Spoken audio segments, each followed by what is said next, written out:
Funding for Off-90 is provided in part by the Minnesota Arts and Cultural Heritage Fund and the citizens of Minnesota. Cruising your way next, Off-90. We visit a potter in Rochester.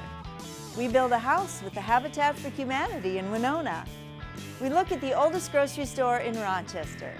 And we go tabletop gaming in Austin. It's all just ahead, Off-90.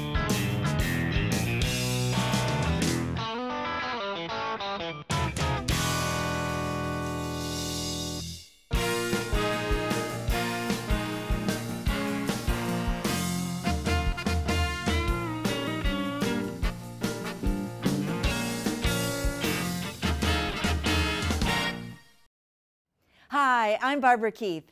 Thanks for joining me on this trip, Off-90. Chuck Smith likes the tactile feel of the clay he uses to make pottery. For Chuck and his wife Wendy, their day job is running a cleaning business, but their passion is making pottery. We take a spin around their studio in Rochester.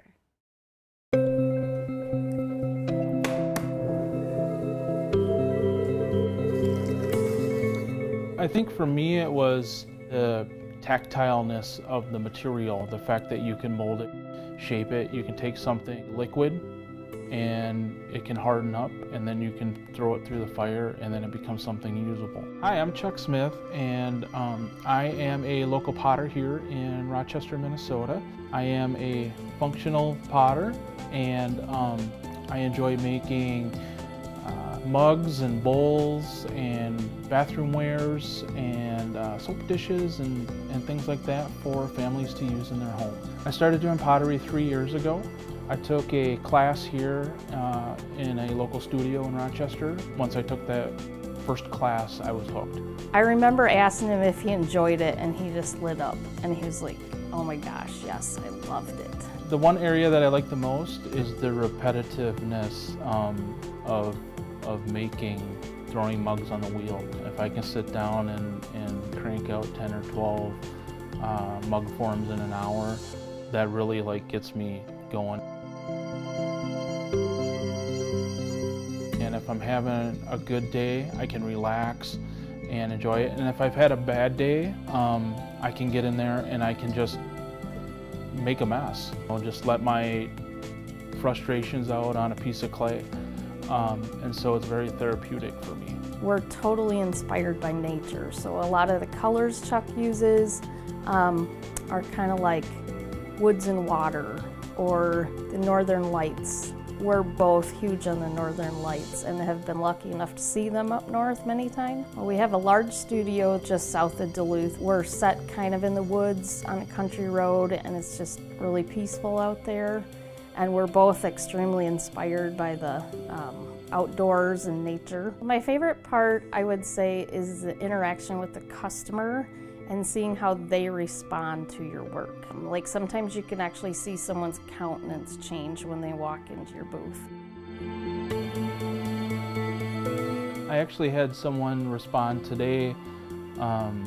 They told me that they really enjoyed seeing my work, and that just the color in it, they could really feel like this calming sense to them, and that she just really enjoyed looking at my work. Maybe they're feeling kind of lousy or whatever, but then as they start looking at your work, you might see like a slight smile come on their face. That kind of reminds you of why you do it. I was doing an art show, and I had a gentleman come into my booth, and we got talking and about the color of my pottery and all that stuff, and he said that he was colorblind, and I said, oh, I'm colorblind as well. And then he had a pair of colorblind corrective glasses, and so he's like, do you want to try them? And so I stuck them on for like 10 seconds, and it just like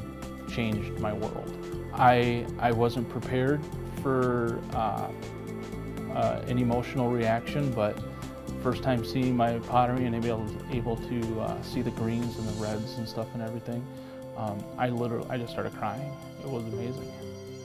Those that have color blindness and they were to get a pair of glasses like that will probably tell you the same thing. They can't describe. It's life-changing.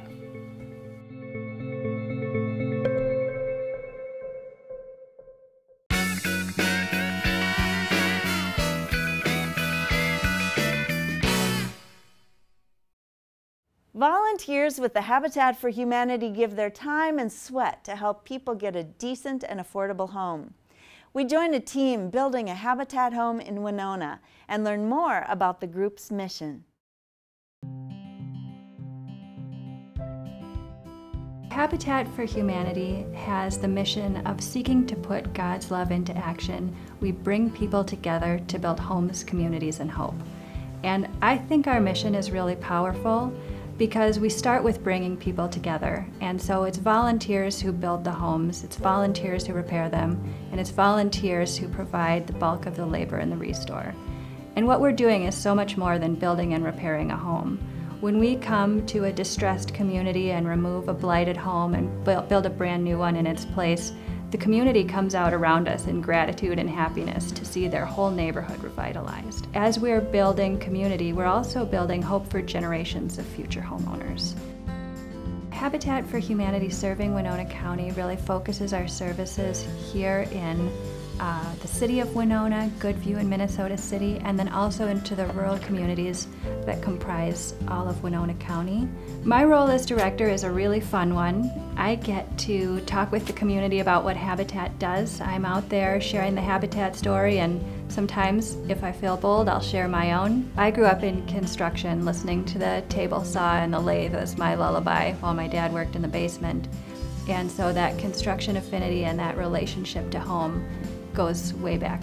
I think most people have heard of Habitat, but I don't think most people really understand the all-encompassing program that it is. Habitat for Humanity here in Winona is unique because we have a strong emphasis on repairs.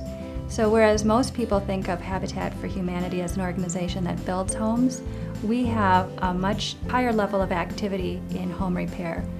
So we have a Brush with Kindness repairs program where we replace roofs, siding, we do weatherization, and all kinds of things that help somebody who is struggling to afford maintenance on their home keep it functional. We have a critical home repair program where we deal with structural issues for homeowners. And that can be like a destabilized porch that's falling off. We can come in, we can repair that. And then this year we introduced an Aging in Place program, and that's where we work specifically with people over age 65 or people living with disabilities to help them stay independent in their homes. With Kyle, we have built a wheelchair ramp so that he can get in and out of the house. Once I got that, I got my life back in order, really got out, and I could go to Quick Trip when I wanted. I got a lot of freedom, and that helped me so much with that, just mentally. That inspired me, this ramp, a lot, to do a lot more things with my life. Working with Kyle has been a really heartwarming experience for all of us. We see Kyle really prizing his independence, and we prize that with him too. Now I can have visitors and that have chairs, I can get out. Volunteers are the heart and soul of Habitat for Humanity. So we have volunteers from corporate partners, from church groups, from schools. The Construction Technologies program at Minnesota State College Southeast is a huge provider of volunteer labor. I also think that there are people who volunteering meets some of their needs because they're in a position to have time that maybe they never had before because of their employment. And I think we have a lot of folks that are retired, and so volunteering for Habitat as well as other organizations is fulfilling for them. Just the fact that they donate their time to do this for people is just tremendous. It's got to help them sleep at night. I mean, it really does, helping people like this and doing that for people that can't help themselves and don't have the family to help them. I really appreciate it, and God, I just want Habitat to be known to more people in my shoes. Melissa is a wonderful woman. She has 4 kids living with her and Tony. She's a wonderful, giving woman, and it's been a joy to work beside her as she builds her family a house. I have been applying for Habitat homes for about 10 years. So when I was accepted, it was a very special gift to myself and my family. Just to have something to call our own is wonderful. I have been renting for years, and I just could never find one that was affordable and big enough for my family. The construction of this house has been a fraught process because we partnered with Melissa before COVID, and then our financial stability was deeply shaken. I am excited to have our own house, and I'm excited to help build. Each Habitat homeowner volunteers 325 hours of their precious time. Once we were up and running, it's been full steam ahead, and we will close the sale and sell that home to her on January 17th. The Restore is the fundraising arm of Habitat for Humanity, and there we sell gently used and new building materials and furniture. So the proceeds of sale come back into the Habitat affiliate to help build and repair homes. And we also have a great environmental impact. We live in a world, or in a part of the world, where so much is disposable. And people get tired of this or that, and they're going to throw it in the dumpster, when really it has a lot of life left in it and can really be exciting for someone else to have in their home. We opened in 2012, and since that time we have kept 4 million pounds of reusable goods out of the landfill. I enjoy working the register at the Restore and coming in contact with quite a few people from the community. My grandparents were immigrants, and a real focus for them was the drive to own a home of their own. And I think that that piece, that Habitat comes alongside of folks to make that dream come true, really motivates me. We're proud to have built for people of all backgrounds. We've served Southeast Asian families, Latinx families, and African American and blended families, as well as people from Caucasian backgrounds. So here at Habitat, we love to be part of the community fabric and working with everyone who needs a safe place to live.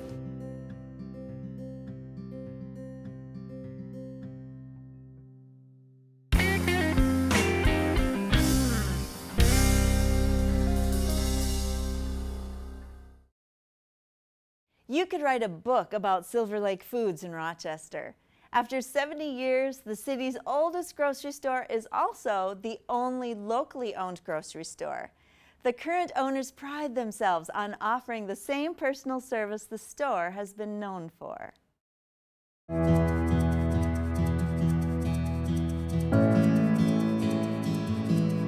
The location of the store started out in 1953 with Ross Foods.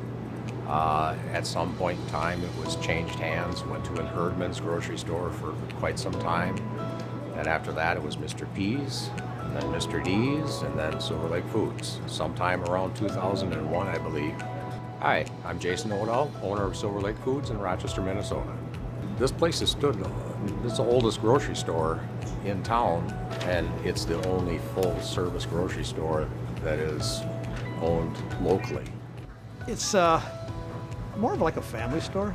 I want to say laid back a little bit compared to some of the chain stores. Here we feel more relaxed. I can talk to the boss anytime I want to.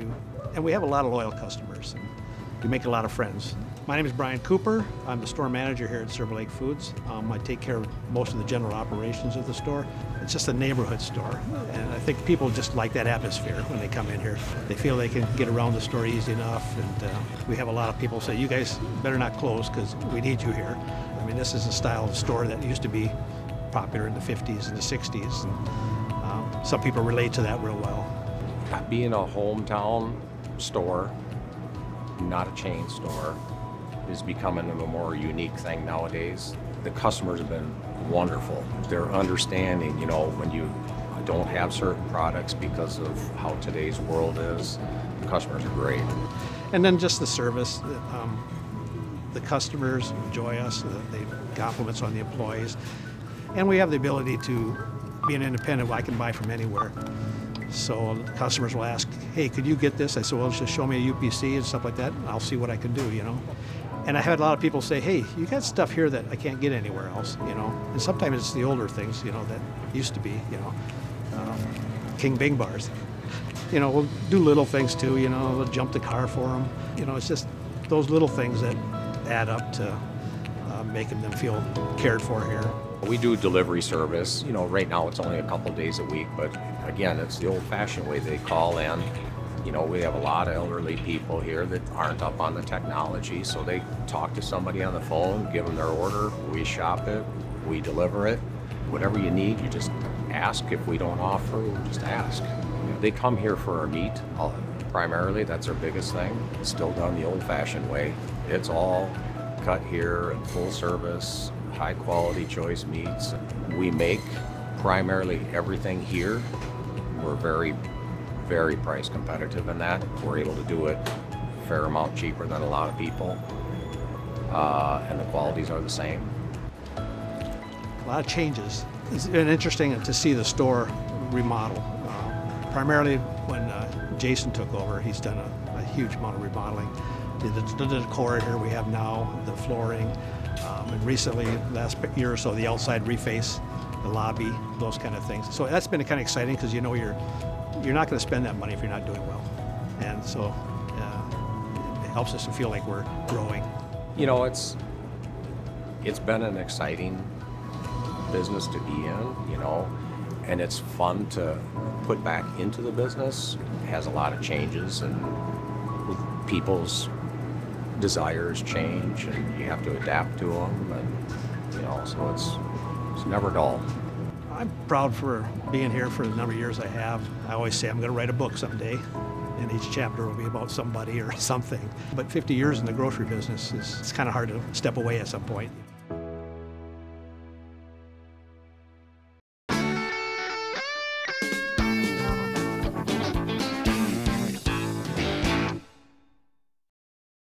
Some of us have spent a lot of time indoors playing board games. One couple in Austin has gone public with their love of games.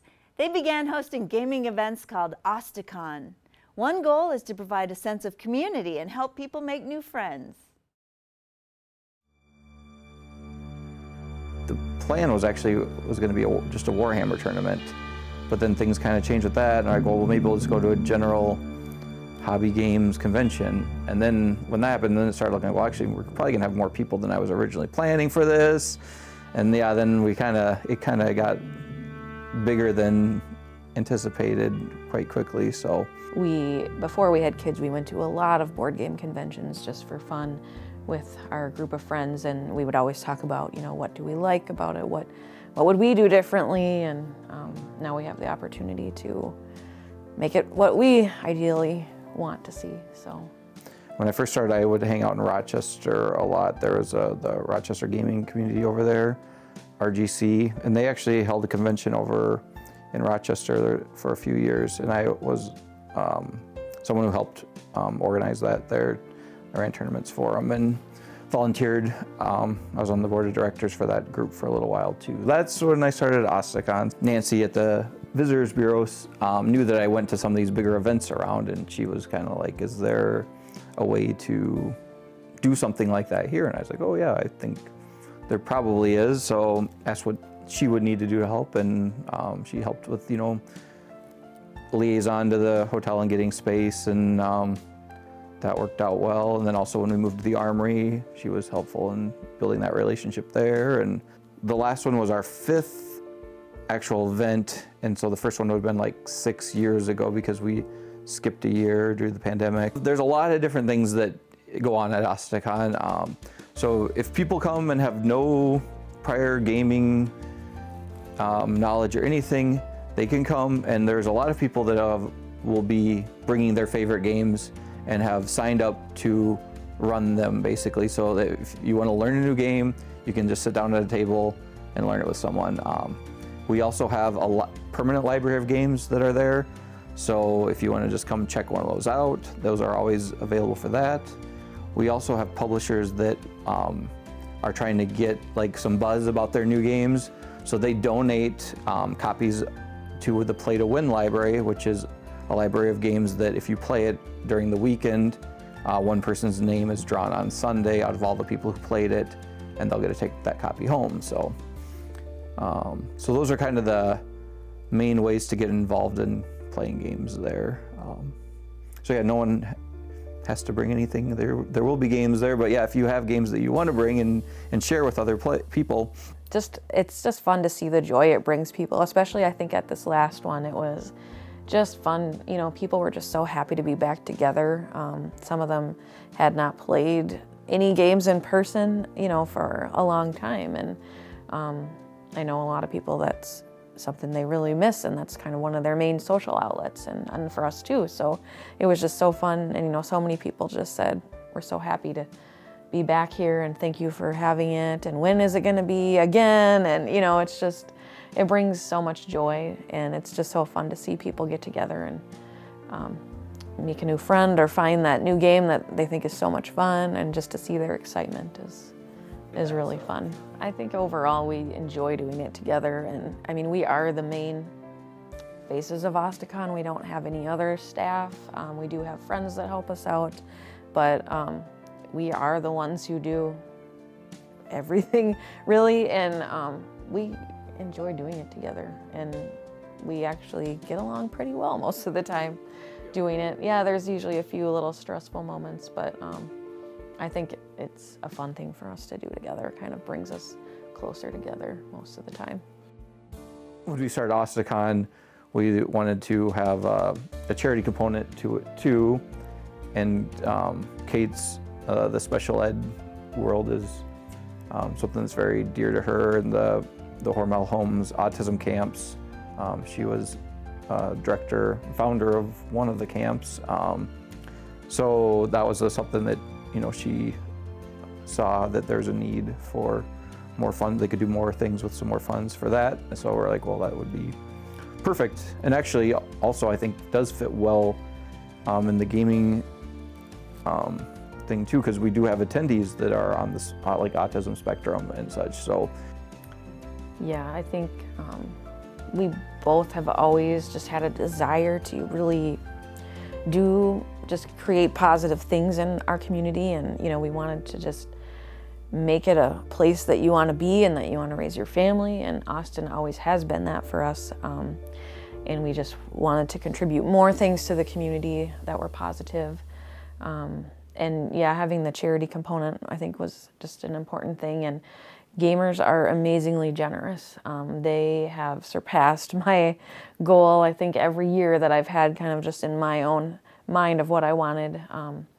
They are, yes, enormously generous, and that's another thing that I think is just great to see, just how much they too care about, you know, contributing and doing something good for the community. And yeah, I think we have connected a lot of people. We always hear that every year, just different people will say, I'm new here, or I just love playing games, but I really don't know anyone to play with, and so thank you so much for this. And I think that's... yeah, they find people they mesh with and start having a weekly group or whatever that they get together in Albert Lee or in, you know, all the surrounding communities. They can all meet and find people that they get along with and want to continue gaming with, so it works out pretty nicely. I just look forward to Austi-Con every year, you know, just bringing people together and seeing those people that I know look forward to it. And I think it started kind of as an experiment, like, can we have a convention in Austin? And it's kind of become a thing that we really look forward to, and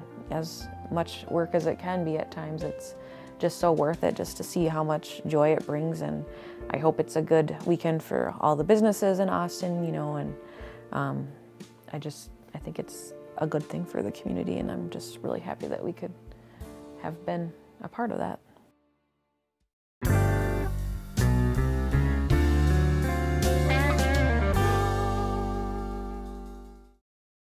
Flooding in southern Minnesota and across the nation is not a recent development.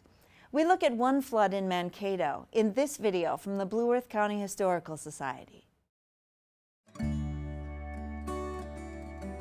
1965 was a bad year for weather. March had 2 back-to-back blizzards that dumped a combined 21 inches of snow on top of the already several feet of snow on the ground. And until this point, the weather had been colder with little snow melt. The final storm ended on March 18th and the weather started to warm. A heavy rainstorm came on April 6th, but with the ground still frozen, the water had nowhere to go.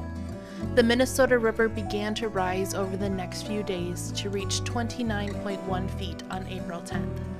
Through this time, school was closed and the community came together to help sandbag and assist those who had to leave their homes. The flooding was so bad, many of the animals in the Sibley Park Zoo perished.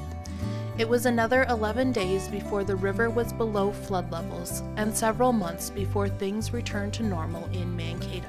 For more information on historical topics, visit our website at blueearthcountyhistory.com. That's all for this episode. Thanks for riding along. See you next time. Off 90.